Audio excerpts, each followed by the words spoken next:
Okay. So, ulitin ko. Madali lang itong discussion nito. Utility. You have utility lines. Utility lines, ibig sabihin, ito yung mga linya na available siya for use. For, basta abot niya yung pagkoconnect ng equipment. Okay. So, sa utility lines kasi natin, sabi natin ito. Yan. Mga utility lines yan. Minsan, yung mga utility lines dyan ay gas. So, ano yung mga gas na yan? We have nitrogen, steam, and we have air or plant air. So, yung mga yan, usage for utility run by compressors. Okay, so, balik tayo dito. So, yung sinabi ko, di ba, meron tayong nitrogen, N2.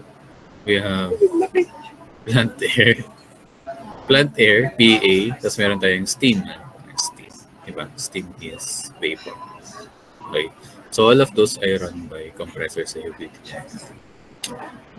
So, pinakauna, nitrogen. Paano natin ginagamit ang nitrogen sa process plant? Nitrogen is used to purge. Pang-purge siya, pagtanggal siya ng gas. Diba? Kaya tinatawag ang nitrogen na hazardous. Wait lang, pa-open cam nga muna. So hazardous ang natin, nitrogen, because it displaces gases. Ibig sabihin, hindi siya nag-mix. Kunyari sa process line, yung pipe, punong-puno siya ng hydrocarbons. Okay? Pauna na lang camera niyo ha. Punong-puno siya ng hydrocarbons, kailangan natin pagdalhin siya sa flare, magamit tayo ng nitrogen lines. Okay. Pakabit tayo ng hose, i-purge natin yung line na yan. Ipapuntang flare. Kaya di ba may yung flare natin, pag yung flare natin, activated siya, susunod. Yung sabihin may nitrogen gas na running sa compressor. So plant air naman, di ba yung diaphragm pump na dimension ko, it is run through plant air.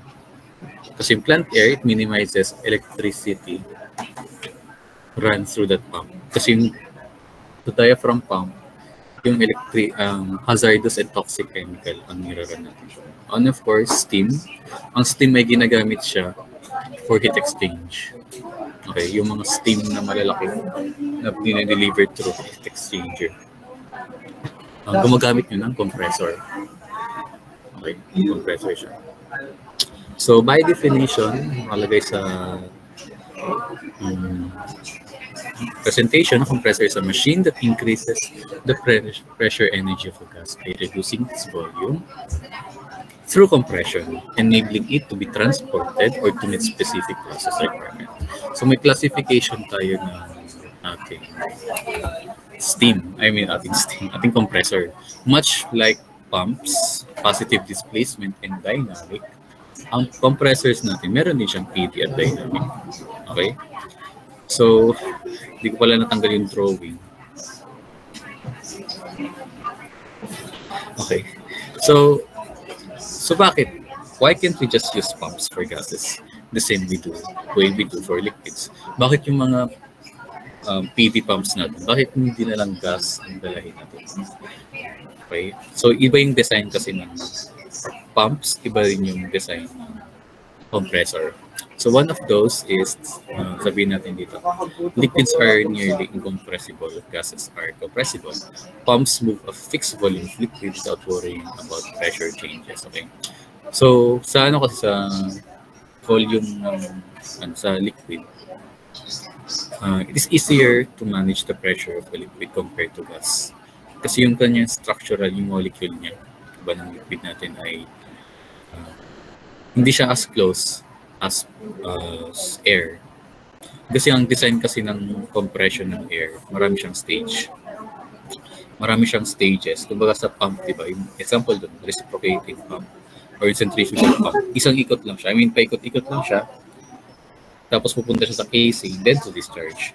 Sa kasi sa air, sa compression ng air, marami siyang stage. May first stage, second stage, third stage. Until ma-achieve yung pressure na kailangan natin para sa equipment na yun, or saan siya kailangan dalahin.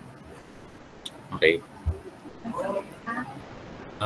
The same with priming problem. Diba? Kailangan natin i-prime yung ating pump para siya ay magkaroon ng malaking difference in pressure from the suction and kung saan siya huhugot ng processed liquid. Okay? Di ba, pag walang laman yung centrifugal pump natin, hindi siya naka-prime, tapos pinaandar natin siya, yung gas, hindi siya magdadala ng, hindi siya magkakaroon ng enough suction pressure para mahigop yung water, di ba? Para ma-relate, para maintindihan niyo, di ba? Meron tayong sa mga bagyo natin, di ba? Meron tayong tropical depression. Usually, mga tropical depression natin, namumuo pa lang. Wala silang water na dala. Hindi pa sila considered as typhoon. Okay. Pag dumaan siya pag overtime, nasa tubig siya, nasa ocean, lumalakas yung pressure niya, di ba? Nagiging siyang storm. Nag-classify na siya as typhoon. So yun, mataas na ang pressure dun kasi may laman na siyang liquid. Compared sa tropical depression na puro lang air, diba? Mahina yung kanyang pressure na nai-impart. Okay? Dahil dyan, yung design ng centrifugal pump natin, hindi siya pwede for air.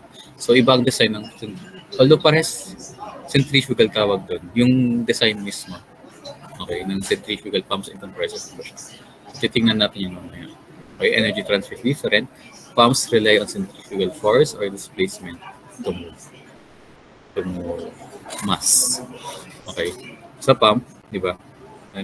Yung mga centrifugal force na sinabi ko, enough na yun para ma-move yung mass. Sa kasi sa compressor, kailangan pa ng diffuser. Okay. Yung impeller, daan pa siyang diffuser. Okay. So yung makikita nyo mamaya, so leakage and efficiency, gas molecules are much smaller, so sealing is harder. Okay. Iba yung seal na meron ng compressor at ng pump, diba? Di ba pag liquid, pag may seal, kailangan natin packing seal, diba? Pero pag sa compressor, kailangan natin ng ibang seal. Tawag doon ay mechanical seal. Yung makikita nyo mga yan, applicate mismatch. Okay? In general, pumps are made to transport volume of liquid from one point to another. So, types ng PED pumps natin, we have reciprocating and rotary compressors. So by definition, reciprocating ay this is back and forth, di ba? Ang rotary, pwede na compress muna na yung gas bago siya i-deliver. Okay? So, skip ko pala ito. So the same definition lang din sa pump. Ang PD, fixed volume of gas. Pag dynamic, from high velocity, kina-convert siya to high pressure. Okay? So, sana ka. Okay, ito yung reciprocating compressor. Okay? PD reciprocating compressor. So, I think I have to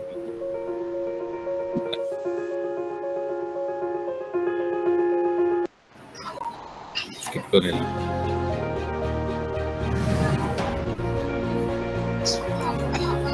So, meron din siyang crankshaft, meron din siyang connecting rod. Okay? Tapos, meron din siyang piston.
Okay, so yun ang ating reciprocating compressor. Okay. So, yung yung pumps, yung part natin ng compressors and the PB pumps, may pagkakaiba siya. Okay? So, erase ko lang to ulit.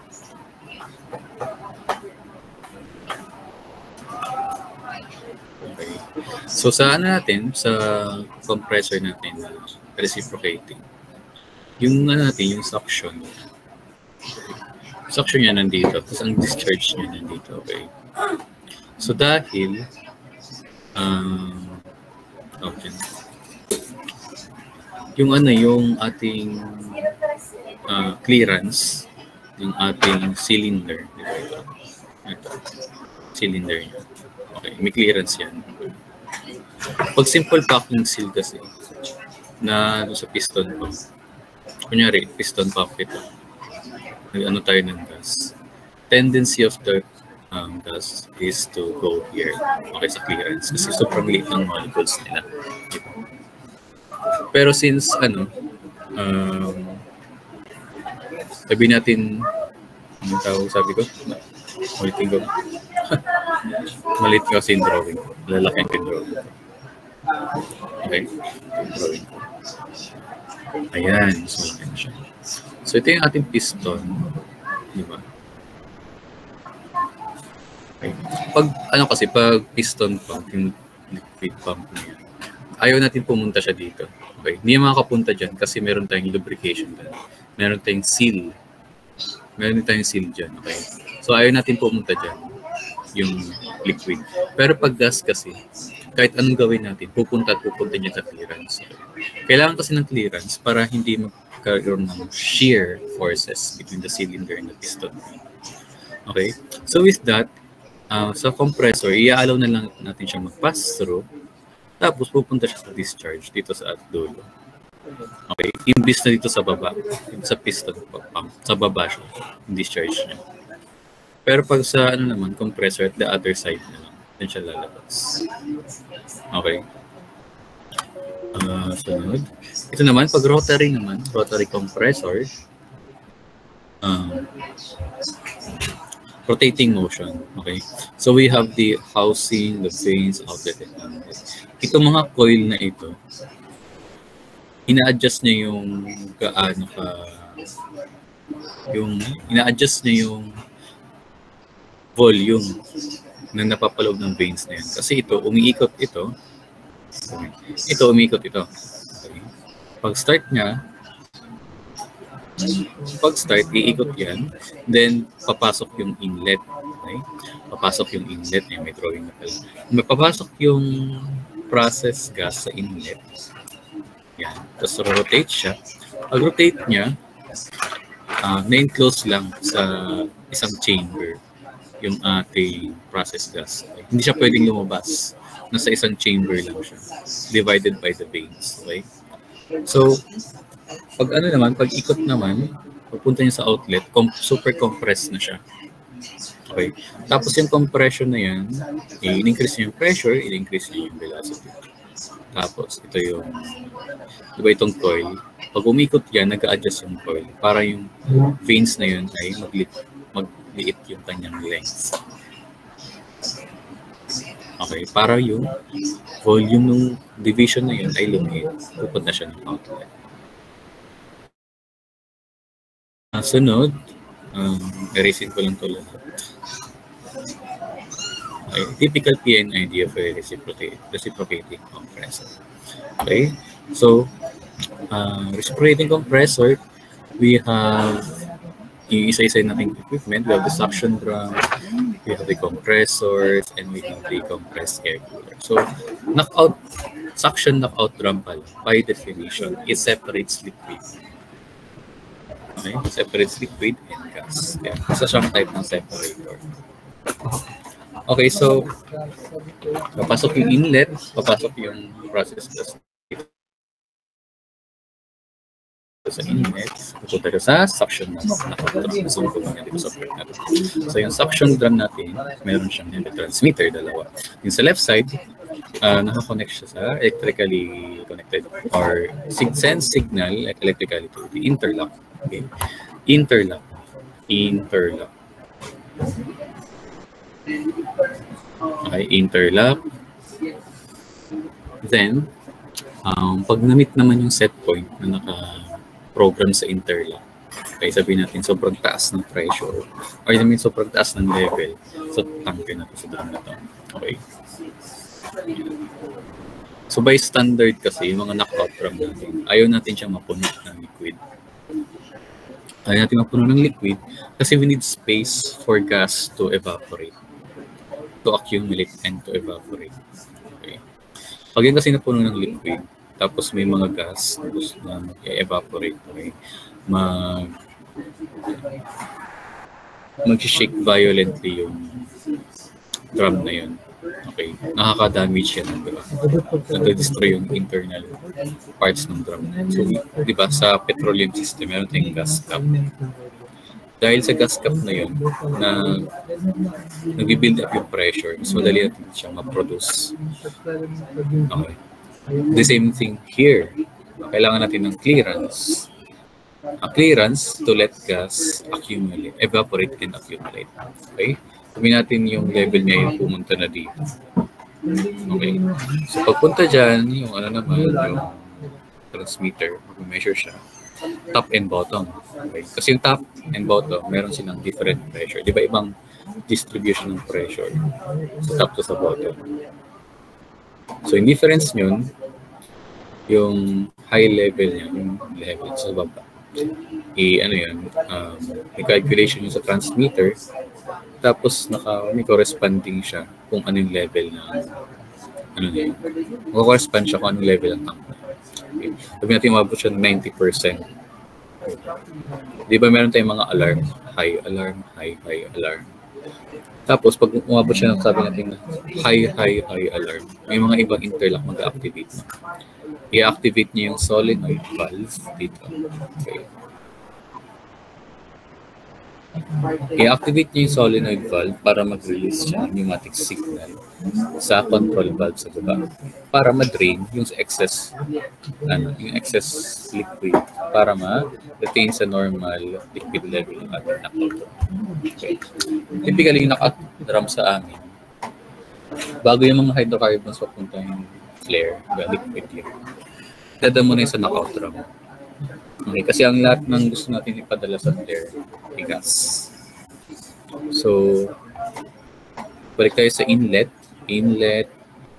Dadaan muna siya sa temperature transmitter, then nakakonect sa interlock. Okay. Ano pa? Pressure transmitter, nakakonect sa interlock. Then itong isang pressure transmitter, nakakonect sa isang ito. Okay, so ano itong linya na ito? Okay, yung middle product ng ating knockout drum. Okay, so ito kasing itong dalawang to, nakakonect sa interlock. Okay. Isang interlock din sa compressor naman yun. Yung interlock ay nakakonect sa motor ng ating compressor. So mag-activate yung interlock, sabihin natin pa na reach yung set point upon which it will activate and it will shut off the compressor or it will lock the compressor. Okay? So following the process line, itong top naman, top ng ating knockout drum, pupunta siya ng compressor kasi lalabas dito, mainit-init siya. Okay? May init-init siya kasi nag-evaporate siya, di ba? Tapos, since hindi naman siya pwedeng ipadala agad sa receiver, we need it to cool. We need to cool it down. Okay. Sometimes, hindi naman kailangan ng heat exchangers. Sometimes, kailangan. Okay. So, it is design kailangan niya. Though, hindi nakaspecify kung saan siya, kung anong receiving end niya. Okay? Pero typically kasi pag compressor, may init siya. Di ba kasi na-compress siya. Kailangan nyo muna i-cool yung compressor na yun. Okay? Pag magde-design kayo ng compressor, it's either at the suction or at the discharge of the compressor. Meron tayong laging heat exchanger dyan. Okay? So meron din tayo dito isang outlet from the inlet din to. Tawag dyan, recycle line. Okay. So ito kasing linya nito, itong HPAD4P1010. So ito naman, 2-inch PA04P107. Hindi siya pwedeng mag-process at the same time. Ito kasing isa yung recycle line nito. Sabihin natin, pumasok yung inlet. Okay. Ano nakakonect dito? Pressure, di ba? Or itong isa pa. Ito, pressure transmitter. Okay. Pag itong pressure transmitter na ito, sobrang lakas na, or yung set point niya ay hindi natin nag-exceed sa high alarm. Pwede siyang mag-open pa para yung ibang papasok sana dito sa inlet ay mapunta muna dito sa recycle line para mabawasan yung pressure na mag-build up dito. Okay? Okay, gets nyo? Okay, ulitin ko. Itong PT na dito, nakalagay sa recycle line. Pag so much na yung pressure na above set point siya, above high alarm, bubukas para yung ibang inlet na papasok sa knockout drum ay matransfer sa recycle line para mabawasan yung pressure. Okay. Napupunta sa knockout drum. So, pwede rin flow, transmitter, then nakadepende yan sa process. Okay. May mga ibang process engineer naman na dinidesign nito. Naglalagay silang valve dito. Tapos, yung valve dyan, pag sabi natin nakasara na ito, yung recycle line, pwede siyang padaanin na lang dito. Okay. So may pump din dyan para mag-transfer pataas. So, ito kasing PNID na ito, kinuha ko to sa book, hindi naman in-imply na kompleto siya. Okay. Pinakita lang yung basic instrumentation niya. Okay, so I think we have sunod pa dito. Screw type naman. Diba pag screw type, parehas lang ang screw type sa compressor. Halos parehas lang siya. Pero yung main principle niya, sa screw kasi, di ba, umiinit yung process natin. Umiinit yung gas and fluid due to shear forces between the two screws. Okay? So, nasisiksik sila. Okay, tumataas yung temperature. Okay? So, dahil dyan, dahil may goal tayo na i-monitor yung temperature, lumalabas sa screw type compressor, yung temperature transmitter niya naman ay nasa dulo na or nasa outlet ng exchanger natin. Diba yung kanina, temperature transmitter natin ay nasa outlet. Okay, sa outlet siya. Okay. Sa screw type compressor, significant kasi yung pressure or temperature change pag nilalabas ng screw type compressor. Okay. So parehas lang siya, meron siyang level transmitter drum, knockout drum. Yung dulo niya ipa-open trench. Okay. Pag mga ganito, to open trench, ibig sabihin, papuntang kanal yung pagpupuntahan na linya na. Okay.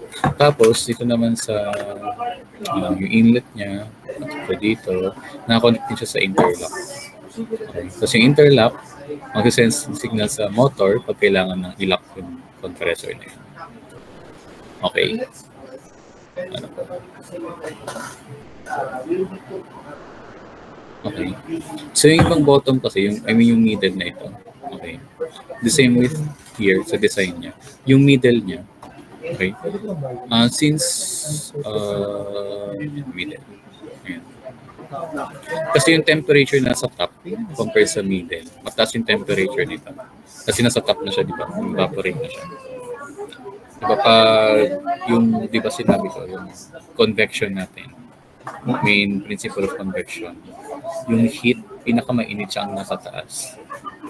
Okay, yung convection. So with that, we can expect yung temperature dito hindi na siya kailangan cool. Kaya binabypass yun yung compressor and yung para mapunta doon sa receiver. Okay? So we have we go to dynamic compressors. Dynamic compressors increases gas pressure by accelerating the gas with high-speed rotating elements like impellers and then converting that velocity into pressure in the diffuser. There are two main types, you have centrifugal and axial. Okay, so para maintindihan niyo yun, imagine niyo kung paano ba gumagana, kung ano ba yung ibig sabihin. I have prepared a video.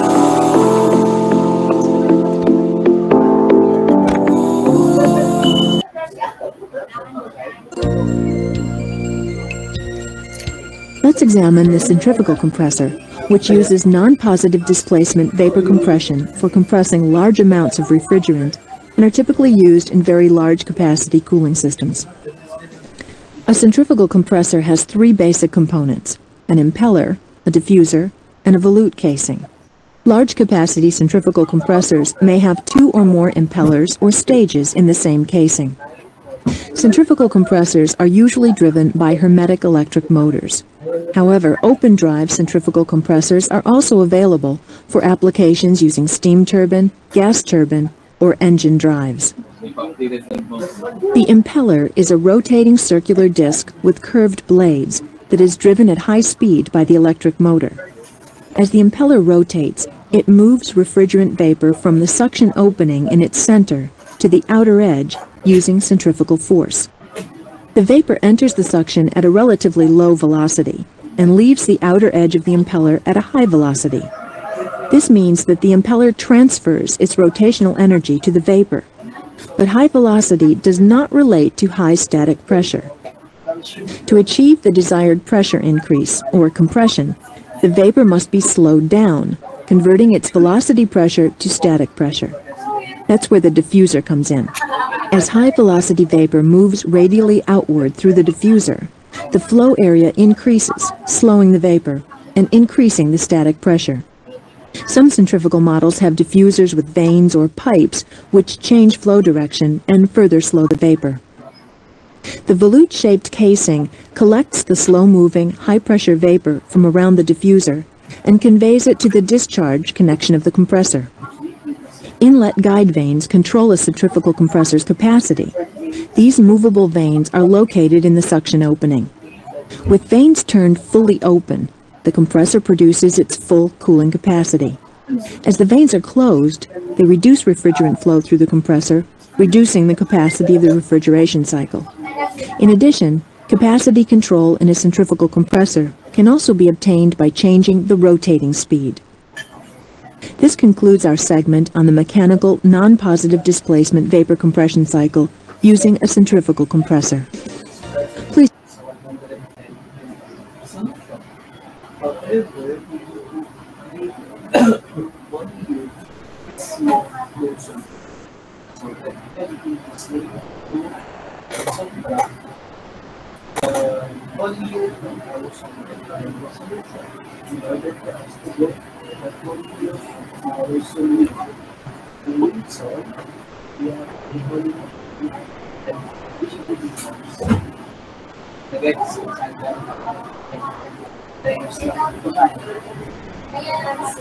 Then, using the formula for percentage or percentage volume,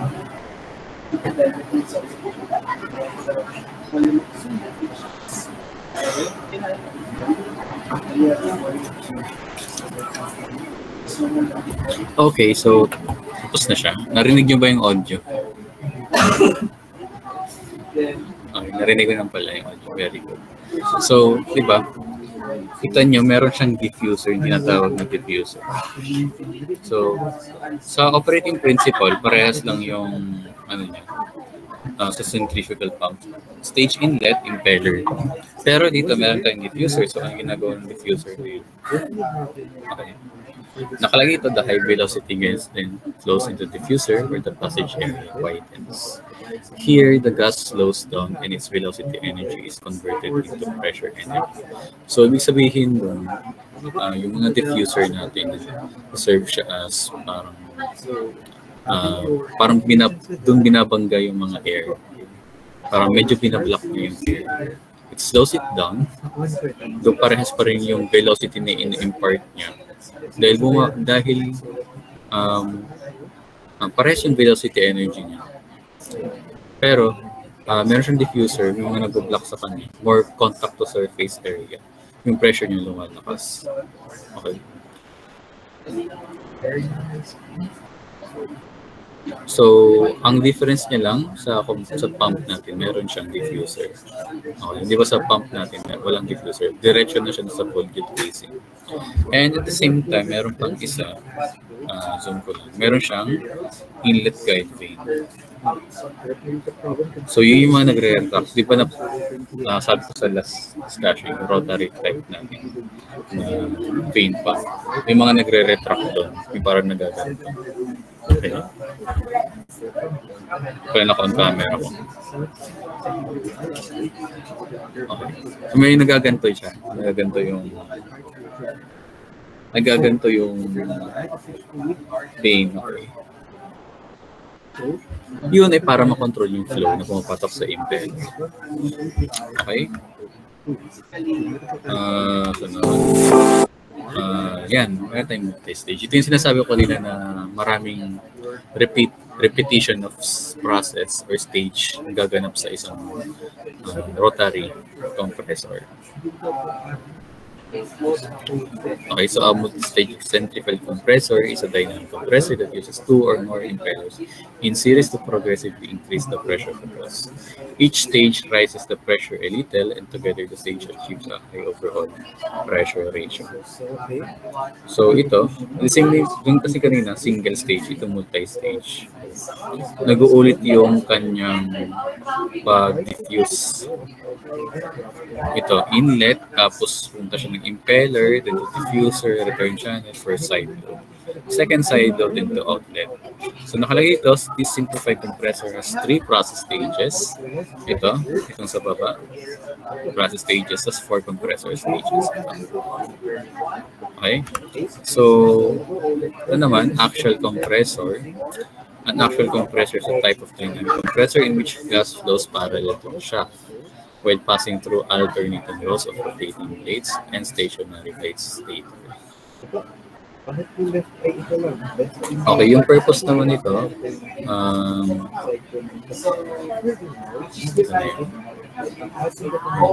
okay. Ito muna, yung kanyang flow ay parallel to the shaft actually. Ay yung axis, di ba? Yung axis, kunyari ito yung earth. Okay. Yung rotation niya, okay. Yung rotation nito, okay, perpendicular siya sa axis natin. Okay, yun yung axis. Kaya tinawag itong actual compressor. Relating ito na compressor na yung ating flow, papunta siyang axis. Okay, parallel to the shaft. Okay, ito yung shaft natin. So, paano siya gumagana? The application. So, I also have a video here para makita nyo.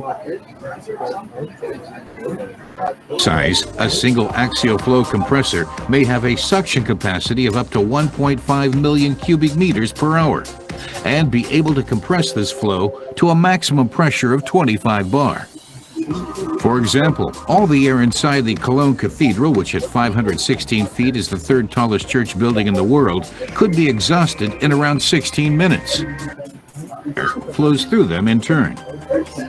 An intercooler can be installed in between, which increases the efficiency of the compression process.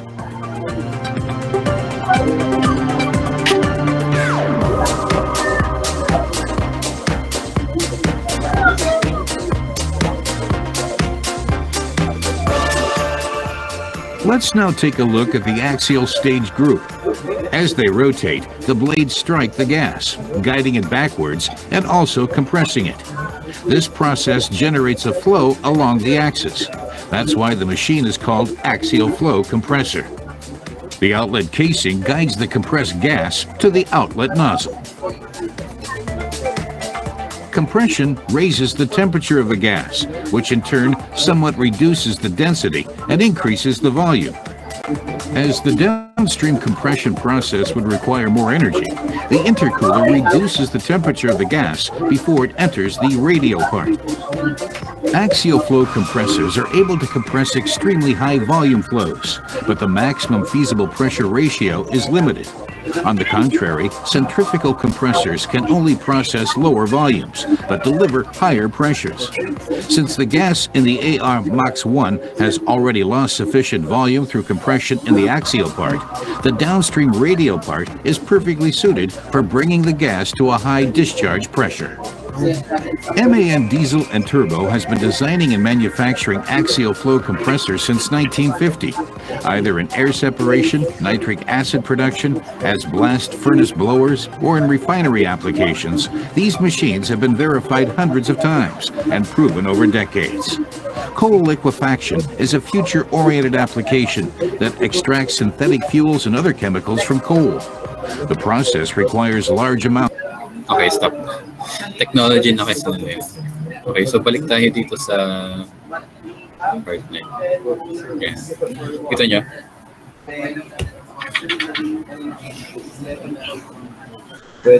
Yung kanyang inlet, okay, I mean suction, pasok at both sides. Ikaw daw cross-sectional area lang ito. Pasok siya dito, punta sa rotator blades. Okay. So, pansin nyo palit yung volume or yung clearance niya between the cylinder and the rotating blades. Okay. Dahil dyan, dahil patuloy yung suction, umiinit siya. Okay, umiinit hanggat sa mag-discharge na siya. So ano yung design ng mga blade natin, okay? It is designed such that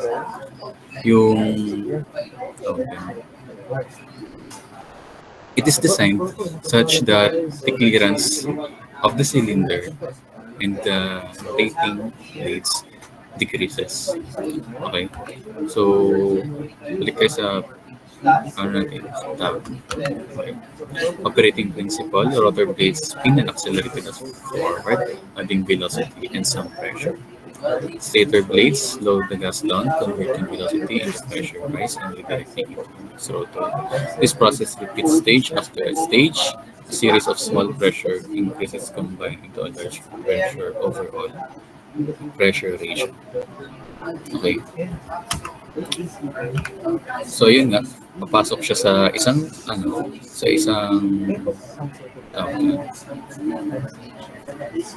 stage, sa isang set ng fan blade or rotor blade. Then palit yung clearance niya until such that the achieved pressure is discharged to the receiver. Okay, so ito yung kanyang components: fan blade, spinner, low pressure compressor. So meron din siyang high pressure compressor dito. Tapos combustor, high pressure, low pressure. So yung part na yun, pag identifying the parts na mechanical engineering. So we will focus on the process na. Okay, so dahil dyan, may isang PNID pa dito. Although ito naman ay nasa module. Okay. So ito yung process niya. Okay. Series ko to. So dito naman sa PNID nito, pinapakita lang dito yung system ng search natin, anti-search. Okay. Kasi ang natin, general, diba, meron tayong sabihin natin tank na puno ng gas, compressor,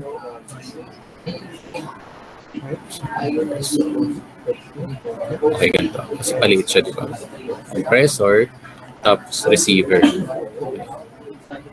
ito. Typically, pag may nagkakaroon ng problema sa receiver, na-block yung discharge nito, na-block yung outlet niya or discharge. Okay, nagbi-build up yung pressure dito. Pag nag-build up yan, ang nangyayari, mas malakas na yung pressure dito. Okay. High pressure na siya, tapos sa compressor natin low pressure. Okay. Ang nangyayari, mag-backflow. Magbabackflow siya. Pupunta siya sa compressor. Ang tawag doon, surge. Nagkaroon natin ng surge. Pag nag-surge siya, nasisira ang compressor nito. Okay. Kasi meron nagpapadala dito. Meron din nagpapadala dito. Okay. Nagkakaroon ng surge. So, paano natin maiwasan yan? Yung design ng ating compressor. Okay. Meron siyang anti-surge. So, i-trace natin. Okay. Inlet. Again. Inlet. Tapos meron siyang ito. Yung outlet papuntang compressor. So, yung outlet natin papuntang compressor, nag-measure yung temperature, pressure, flow. Okay, yung anti-surge natin, meron siya dinidetect. Okay. Kailangan niya mag-temperature, pressure, flow. Tapos, meron din siyang SIC or switch indicating controller. Okay, switch siya. Manually switch siya. Kasi bilog lang siya dito.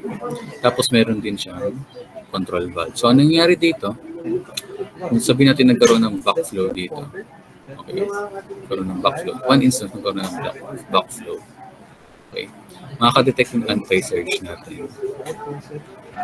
Okay. Makaka-detect siya.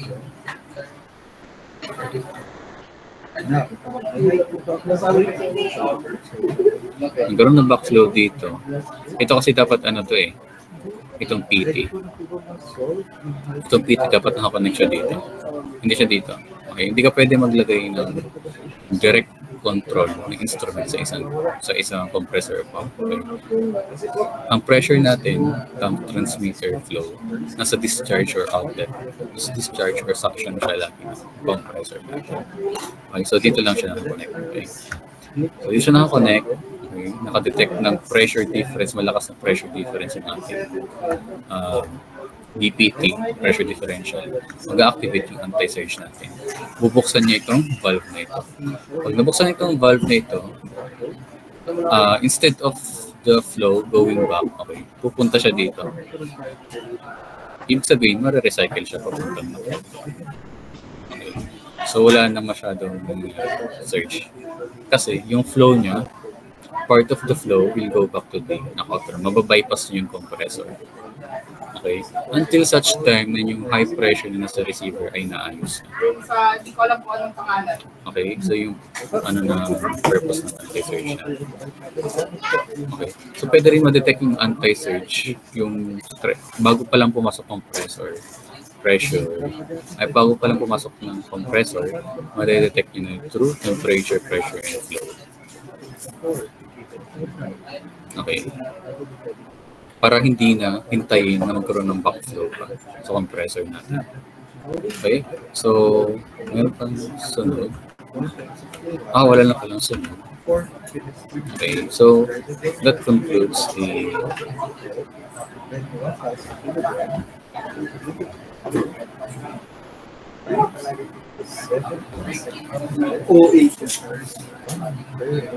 Hindi ko lang kita sa camera, yung kalahating mukha ko lang nakita. Okay.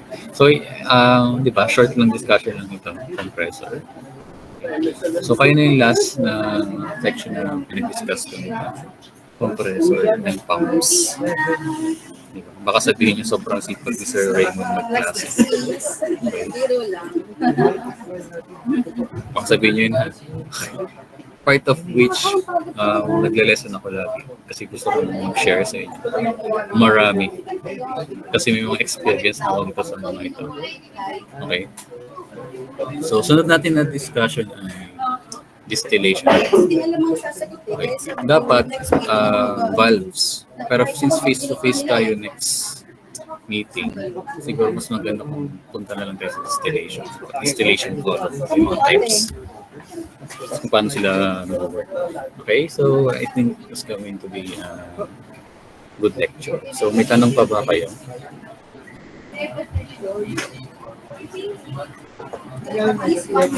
Wala na? Okay. Sakto naman, 12:20, pwede na tayo lunch. Kung wala lang yung tanong, class is dismissed. Thank you everyone for attending this lecture. Next meeting, mag-top na akong attendance. Okay, thank you very much and goodbye. Bye po, sir. Thank you din Thank you po, sir.